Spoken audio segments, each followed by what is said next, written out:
चूँकि आप ऑपरेशन सिंदूर की बात कर रहे हैं, तो ये बार-बार होता है, मतलब बार-बार मतलब हर समय-समय पर कि पाकिस्तान कोई हम पर आतंकवादी हमला करता है, हमको प्रोवोक करता है और फिर हम उसको जवाब देते हैं।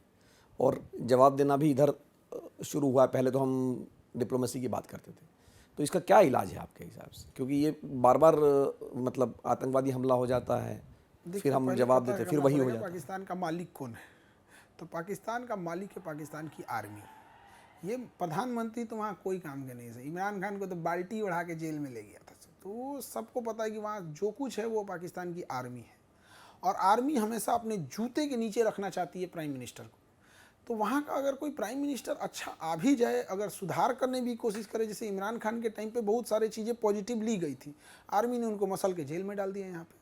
अब आर्मी कैसे वर्चस्व रहेगा? आर्मी मतलब शेर, तो शेर का वर्चस्व कैसे रहेगा? वो शाकाहारी हो जाएगा तो वर्चस्व रहेगा?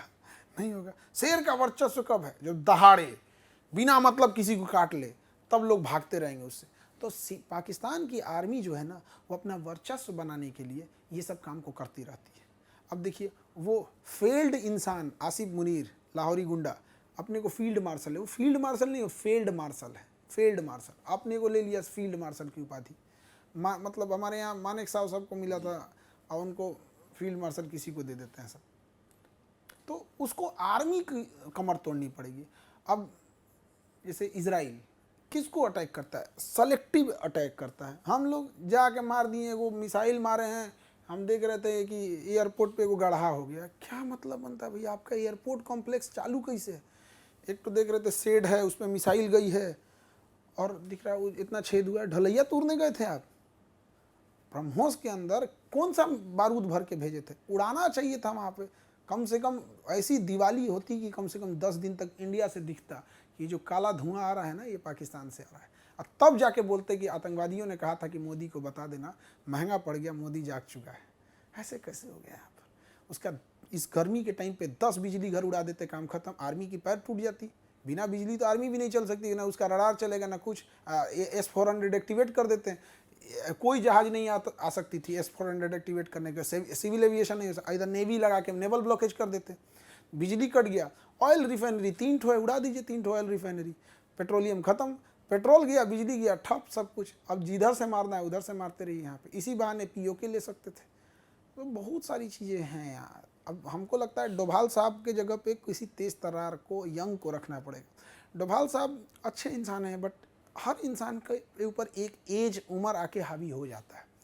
तो कई बार सरकार लोग नीतीश कुमार से बोलते हैं कि इनका एज हो गया, तो भैया उधर डोभाल साहब का भी हो गया है। तो थोड़ा सा होना पड़ेगा। अच्छे इंसान है डोभाल साहब, तेज हैं पढ़ने में, बट एज देखते हैं कितना हो गया।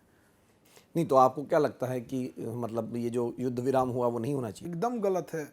युद्ध विराम होना ही नहीं चाहिए, अब तक चलते रहना चाहिए था, लेकिन हुआ, ये गलत है। क्या कहिएगा? एवेक्स के मामले में जो अर्ली वार्निंग दे देता है, पाकिस्तान हमसे ज़्यादा आगे निकल रहा है, क्योंकि उसने केवल एक ही काम किया आर्मी पे। हमारी इंटेलिजेंस कहाँ रखी हुई है यहाँ? यूक्रेन ने एयरबेस उड़ा दिया रसिया घुस के, पूरा ड्रोन के मामले। हम ड्रोन के मामले में कहीं नहीं टिकते हैं, तो किस चीज़ पे लड़ेंगे? इस युद्ध में हुआ क्या? चाइना का हथियार टेस्टेड हो गया, पाकिस्तानी आर्मी का फिर से वर्चस्व हो गया, अपने देश में तो शामिल कर ही लिया। और जितने ये गल्फ़ कंट्रीज हैं और वेस्टर्न एलाइज हैं, उन्होंने मान लिया कि हमारे एयरफोर्स को मार के गिरा दिया है। अब देखिए, वेस्टर्न मीडिया को वो दिखा रही है कि हमारे पाकिस्तान ने हमारे एयरफोर्स को मार के गिराया। हमारी मीडिया नहीं दिखा रही है। अब हम लोग देश की जनता पीसते हैं, हम किसको देखें? लेकिन 90% लोग केवल इंडियन मीडिया देख रहे हैं, और CNN या बाहर का नहीं देख रहे हैं। अब संसद में कोई सवाल पूछे तो पूरा पता चलेगा। तो ये तो हाल हो गया है कि हमको किस पे भरोसा करें।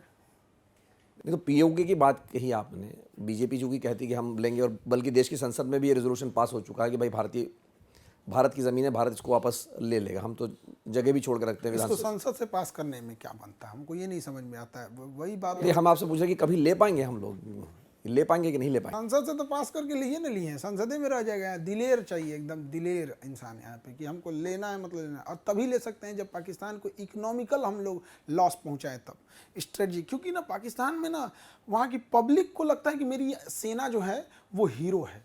जब हम फाइनेंशियल लॉस करेंगे, जब वहाँ पेट्रोल बिकेगा 450 रुपया, तब जाके वहाँ की पूछेगी आर्मी की वजह से ये चीज़ें हो रही हैं। गर्मी के दिन में बिजली नहीं रहता तब उसको समझ में आता है। इन्फ्लेशन हाई होना चाहिए, हम क्या कर पा रहे हैं उसका? IMF से लोन पास करा लिया वो।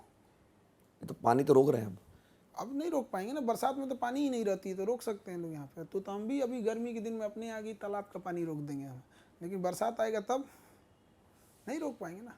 हालांकि रोक देना, पानी रोकना बड़ा अच्छा डिसीजन था, इसमें हम नहीं कह रहे हैं, लेकिन अभी भी प्रॉपर चैनल नहीं है उस पानी को लंबे समय तक होल्ड करने की। अभी से जग के होल्ड कर लें, राजस्थान में छोड़ दें उन पानियों को ले आके। तो बात तो ये सरकार कह रही कि ये गंगानगर तक पानी जाएगा, मतलब राजस्थान तक ले जाने की बात तो सरकार कर रही है, लेकिन इनको इंफ्रास्ट्रक्चर बनाने में 7-8 साल लगेगा। इसमें सरकार अच्छा स्टेप ले रही है, लेट से सही लेकिन ले रही है। इसमें सरकार की कहीं आलोचना नहीं होनी चाहिए। तो ये एक और युद्ध हाल में चला और उसमें भी विराम हो गया, इजराइल और इराक का, मतलब इसकी शुरुआत तो 2 साल पहले हो गई थी आप कह सकते हैं। तो ये कैसे समझाएंगे आप इस युद्ध को लोगों को, हमारे दर्शकों को? ईरान और ये इजराइल, दोनों पार्टी कह रही हम दोनों जीत गए, दोनों कह रहा जीत गए, मतलब भारत पाकिस्तान में भी यही हुआ इस तो। देखिए ये लड़ाई जो है वर्चस्व की है। अरब वालों को लगता है कि मुसलमानों का रहनुमा हम हैं, मुसलमानों को हम बचाएंगे। तो हम हीरो, अच्छा हीरो कैसे, कि हम जब तक किसी विलेन को ना मारेंगे तो बढ़िया हीरो कैसे बनेंगे? तो विलेन को मारने के लिए पहले विलेन बनाना पड़ेगा। अब विलेन किसी मासूम को पीटेगा, तो अरब वालों ने मासूम किसको बनाया? गाज़ा और फ़िलिस्तीन वालों को। तो ये गाज़ा फ़िलिस्तीन वाले पिटाते हैं सब, तो अरब वाला हवाई जहाज़ से ब्रेड और बिस्कुट फेंकता है, देखो हम रहनुमा हैं। ईरान कहा कि मुसलमानों के रहनुमा हम, मारेंगे तड़तड़ा के मिसाइल, तो मिसाइल मारा यहाँ पे। अरब चाहते हैं कि ईरान बर्बाद हो जाए, इसलिए अरब, अमेरिका, इजराइल ये तीनों मिलकर चाहते हैं कि ईरान को मार दिया जाए, ताकि अरब वालों का बोलबाला रहे यहाँ पर। रही बात ईरान की, तो भारत का हमेशा से वो अच्छा एलाई रहा है। हमने वहाँ चाबहार बंदरगाह बनाया है, हमें अच्छा पेट्रोलियम मिल जाता है, हमसे व्यापार कर लेता है, रुपीज़ में पैसे पेट्रोल खरीद लेता है। तो हमारे लिए ईरान का होना ज़रूरी है। हमें व्यक्तिगत हिंदुस्तान के लिए क्या गलत किया उसने? पाकिस्तान के लिए काउंटर रास्ता एकमात्र ईरान है, अफगानिस्तान में जाने का एकमात्र रास्ता ईरान है, सेंट्रल एशिया और रूस में पहुंचने का बाई रोड एकमात्र रास्ता ईरान है। तो ईरान को स्टेबल रखना ज़रूरी है, हमारे पेट्रोलियम का वही रास्ता है यहाँ पे। इजराइल की रही बात यहाँ पे, तो इजराइल की एक खासियत है, उसका कहना है कि अमेरिका उसके साथ है, फ्रांस उसके साथ है, ब्रिटेन साथ है, बाकी ये लोग किस काम के हैं, जिसको मन उसको मार देगा। यहाँ पे कोई एथिक्स नहीं। मेरा कहना है कि जब इजराइल के लिए कोई एथिक्स नहीं है, इजराइल किस चीज़ पे चलता है? अपनी ताकत के दम पे। आप भी इजराइल से सीखिए, आप भी ताकत के दम पर लाहौर ले लीजिए, कब्जा लीजिए। PKK मत लेने जाइए आप, लाहौर इस्लामाबाद कब्जा कर लीजिए। PKK क्योंकि उसका डिफरेंट टेरेन है, पहाड़ है, कब्जा करने में टाइम लगेगा। लाहौर इस्लामाबाद पास में है, लाहौर तो पासे में है, किसी दिन आर्मी ड्रिल के नाम पे कब्जा लीजिए, 2-4 तो कब्जा हो जाए। अब हो जाएगा समझौता में, जिस तरह आर्मेनिया और अजरबैजान में हुआ था। इस सीखते भी नहीं है सब, आर्मेनिया अजरबैजान में कि भैया हम पकड़ लिए आपकी नस, अब कराची पोर्ट उड़ा दीजिए, यहाँ नेवी ब्लॉकेज लगा दीजिए, महंगाई बढ़ जाएगा, पेट्रोलियम और बिजली काट दीजिए। अब भैया लाहौर वापस करेंगे एक शर्त पे कि PKK खाली करें, तब होगा यहाँ पे। तब बोल्ड डिसीजन लेने की ज़रूरत है। तो क्या विदेश नीति फेल हो रही है भारत की? विदेश फेल तो मतलब मैं एक बात इसलिए भी पूछ रहा हूँ क्योंकि ईरान और के मामले में जैसे आपने कहा कि भारत का मित्र देश जो हमको बहुत फ़ायदा उससे मिलता है, इजराइल से हमें टेक्नोलॉजी और हथियार मिलती है, हमें नहीं तो जैसे सोनिया गांधी ने एक पत्र लिखा प्रधानमंत्री को कि भाई हमने ईरान का साथ नहीं दिया, हमने UN में भी जो है वोट नहीं डाला, तो ये मतलब हम चूंकि दोनों तरफ बैलेंस करने में लगे हुए थे, तो क्या ठीक है उसमें? नहीं, हम कमज़ोर देश बैलेंस करते हैं। चाइना बैलेंस किया? नहीं किया। यहाँ पर क्या ज़रूरत है उसे बैलेंस करने की? अब आप बताइए, चाइना तो बैलेंस नहीं किया। चाबहार बंदरगाह के बगल में अब चाइना अपना बंदरगाह लेगा, ईरान कभी रोकेगा? अब नहीं रोकेगा यहाँ पे। तो हम बैलेंस करने के चक्कर में गड़बड़ा जाते हैं। यहाँ पे शक्तिशाली देश की पहचान है स्वतंत्र उनकी पॉलिटिक्स होती है। हम लोग की स्वतंत्र हैं, लेकिन हल्का सा US अलाइंड हो चुके हैं। उसका रीजन है हम लोग डिपेंडेंट नहीं है अपने ऊपर, हथियार के मामले में वेस्टर्न कंट्रीज से, टेक्नोलॉजी के मामले में वेस्टर्न कंट्री में। तो अकेले हम किससे दुश्मनी ले? मजबूरी भी तो है हमारे पास। अब सोनिया गांधी का कहना है वो तो राजनीतिक चीज़ें हैं, उन लोग के लिए तो हर चीज़ राजनीति से प्रेरित रहती है। यहाँ पर तो अलग बात है। ये तो जो आपने कहा कि अरब देश एक तरफ है और ईरान एक तरफ है, तो ये कहीं शिया और सुन्नी भी झगड़ा है? हाँ, मेन तो शिया सुन्नी क्या है। हम लोग फंसते कहाँ से? हमें अमेरिका का भी साथ चाहिए, इजराइल का भी चाहिए, ईरान का चाहिए, अरब का चाहिए। अरब वालों को लिए हम ज़्यादा उलट पटांग करेंगे। हमारे यहाँ 55 लाख लोग अरब में काम करते हैं, बाहर कर देगा। पाकिस्तान और बांग्लादेश से उठा ले जाएगा सस्ते कर्मचारी यहाँ पे। ईरान से पेट्रोलियम चाहिए, तो हमारे लिए तो चारों हैं, इसलिए छोड़ दिए हम लोग, जाओ भैया। नहीं तो ये जो खान सर बात आपने कही कि विदेश नीति भी बात जो हो रही थी हमारी, कि भारत की विदेश नीति आपको लगता है कि मतलब कहीं विफल हो रही है कहीं ना कहीं? एशिया के एस्पेक्ट्स में ज़रूर हम लोग कहेंगे कि हम लोग कमज़ोर पड़ गए हैं एशिया को कंट्रोल करने में। मालदीव का वही हाल, श्रीलंका, पाकिस्तान तो नेचुरल एलाई है। अफगानिस्तान में जब से तालिबान आया ख़त्म ही हो गए हम लोग। भूटान का भी देख रहे हैं। म्यांमार में सेना, ये क्या पीओके लाएंगे लोग यहाँ पर। म्यांमार में अभी किसी की सरकार नहीं है। हमारा कोको आइलैंड नेहरू गिफ्ट में दे दिए, तो नेहरू जी की तो गलती थी, महाबेवकूफ़ी काम किए थे वहाँ पर। अभी ये लेके वापस आ जाएँ। इनको अगर नहीं समझ में आ रहा है तो हम एग्जाम्पल देते हैं।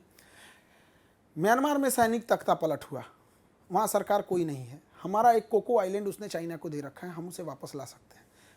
एग्जैक्ट 2 महीना पहले, 6 महीना पहले सीरिया में तख्ता पलट हुआ, बशर अल असद को भागना पड़ा, वहाँ सैनिक तानाशाही आ गई फिर से। इसका फ़ायदा उठाते हुए इजराइल ने गोलान की पहाड़ी कब्जा कर लिया और सीरिया की राजधानी दमिश्क से केवल 20 किलोमीटर रुका हुआ है। कब्जा कर लिया कि नहीं कर लिया?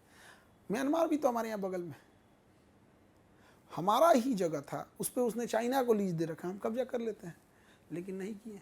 म्यांमार से नहीं लड़ रहे हैं हम लोग, म्यांमार से।